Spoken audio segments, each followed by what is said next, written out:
انسان جو اپنے بیٹے کو وصیت کرتا ہے وہ اس کے تجربات کا نچوڑ ہوتی ہے اور کمال محبت کے ساتھ اس کی سراسر بھلائی مقصود ہوتی ہے، اور باپ وہ وصیت اپنے بیٹے کو کرتا ہے۔ اور یہاں وصیت کرنے سے قبل کتنے پیار بھرے انداز میں، یا بنیا، اے میرے پیارے بیٹے، احفظ انی اربعن و اربعن، میں تمہیں 4 چیزیں بیان کرتا ہوں اور 4 چیزیں اس کے ساتھ جڑی ہوئی ہیں، تو یہ 8 چیزیں تم یاد کر لو۔ لا یضرک ما عملت معہن، اگر یہ تیرے عمل کا حصہ بن جائیں تمہیں زندگی میں کبھی نقصان نہیں ہوگا، زندگی میں تم شر سے بچے رہو گے، برائی سے بچے رہو گے، نقصان سے بچے رہو گے، تمہارا باطن تمہارا ظاہر اچھا رہے گا اگر ان 4 چیزوں کو 4 چیزوں کے ساتھ جوڑ کر کے اپنے عمل کا حصہ بنا لو۔ فرمایا ان اغنى الغنى العقل، سب سے بڑا غنا، سب سے بڑی دولت مندی، سب سے بڑی ثروت عقل ہے۔ اگر کسی کو عقل کا رزق دیا گیا ہے تو وہ سب سے بڑا دولت مند ہے۔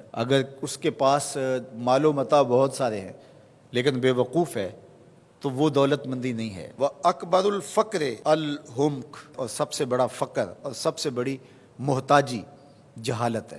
سب سے بڑی دولت مندی عقل ہے، اور سب سے بڑی غربت، سب سے بڑی غریبی اور سب سے بڑا فقر اور محتاجی بے وقوفی ہے۔ وَأَوْحَشَ الْوَحْشَةُ الْعُجْبُ، اور سب سے بڑی وحشت تنہائی عجب ہے، خود پسندی ہے، اپنے آپ کو دیکھنا کہ میں بہت کچھ ہوں۔ جو شخص اپنے آپ کو دیکھتا رہتا ہے اور وقت اپنے آپ کو ہی لوگوں کے سامنے پیش کرتا رہتا ہے بنا سنوار کے، وہ تنہا ہو جاتا ہے۔ لوگ اس کی ان خوبیوں کا بھی انکار کر دیتے ہیں جو خوبیاں واقعتاً اس کے اندر موجود ہوتی ہیں۔ اگر پاؤ ہے تو اپنے آپ کو سیر نہ بتاؤ، لوگ پاؤ کا بھی انکار کر دیں گے۔ تو جو جس حالت میں ہو وہی حالت لوگوں کے سامنے ہونی چاہیے، بلکہ اس سے اگر کم ہو۔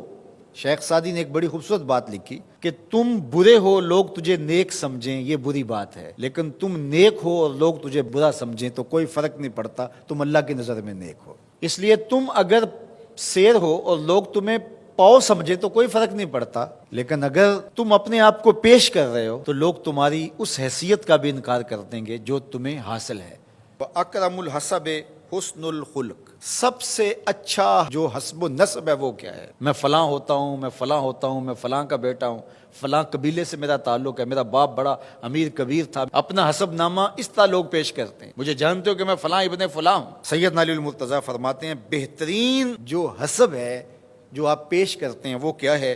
حسن الخلق، تمہارے اخلاق کیسے ہیں، تمہارا خلق گواہی دے گا کہ تم اچھے خاندان کے چشم و چراغ۔ مشکانست کے خود ببوئت نہ کہ عطار بگوئت۔ فارسی کا ایک مقولہ ہے کہ خوشبو وہ ہوتی ہے جو خود بتائے کہ میں خوشبو ہوں۔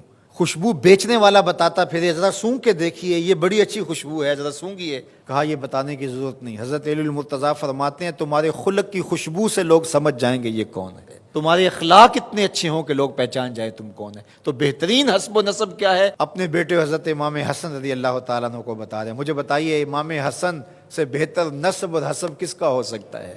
رسول اللہ کی بیٹی کے بیٹے، امام الاولیاء کے فرزند ہیں، رسول اللہ کے نواسے ہیں، بنو ہاشم کے چشم و چراغ ہیں۔ تو انہیں یہ نہیں کہا کہ تم یہ بتاتے پھرنا، بلکہ کہا کہ تمہارا خلق گواہی دے کہ میں محمد کا نواسا ہوں، تمہارے اخلاق گواہی دے کہ میں نے فاطمہ کا دودھ پیا ہے، تمہارا کردار گواہی دے، تمہاری شجاعت گواہی دے کہ تم علی کے فرزند ارجمند ہو۔ اللہ اکبر۔ پھر حضرت علی المرتضیٰ رضی اللہ تعالیٰ عنہ ان چیزوں کو بیان کرنے کے بعد فرماتے ہیں یا بنیا، اے میرے بیٹے، ایاک والمصادقہ الاحمق، بے وقوف شخص کی دوستی سے ہمیشہ بچنا۔ فإنہ یرید ان ینفعک فیضرک، وہ دل سے چاہے کہ تمہیں نفع پہنچائے لیکن اپنی جہالت کی وجہ سے، اپنی بے وقوفی کی وجہ سے تمہیں نفع نہیں پہنچا سکے گا، تمہیں نقصان پہنچا دے گا۔ کہا جاتا ہے کہ بے وقوف دوست سے دانا دشمن اچھا ہے، تو وہ اسی قول کا مفہوم ہے۔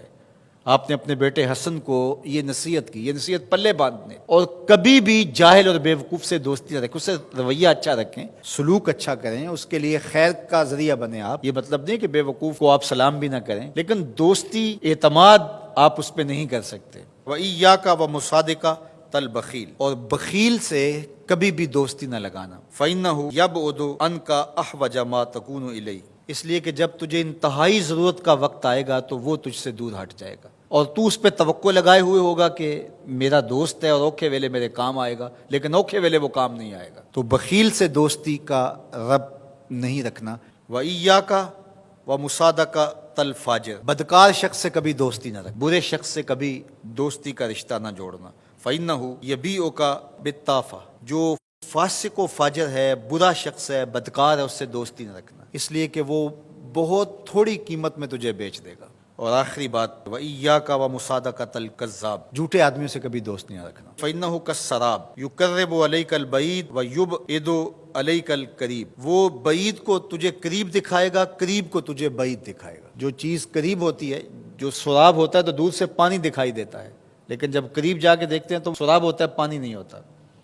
تو کہا وہ بھی سراب کی طرح ہوتا ہے، کذاب، جھوٹ بولنے والا، جو تجھے وہ نقشہ کھینچے گا جو ہوگا نہیں، تجھے وہ چیزیں بتائے گا جو نفس العمل میں نہیں ہوں گی، اور تو ایک مغالطے میں مارا جائے گا۔ یہ ہے حضرت سیدنا علی المرتضیٰ رضی اللہ تعالی عنہ کے وہ اقوال نور، جن کی گہرائی، گیرائی اور حکمت سے بھرے ہوئے یہ کلمات سے پھوٹتے ہوئے اجالے ہماری زندگی کو ایک اسلوب دیتے ہیں۔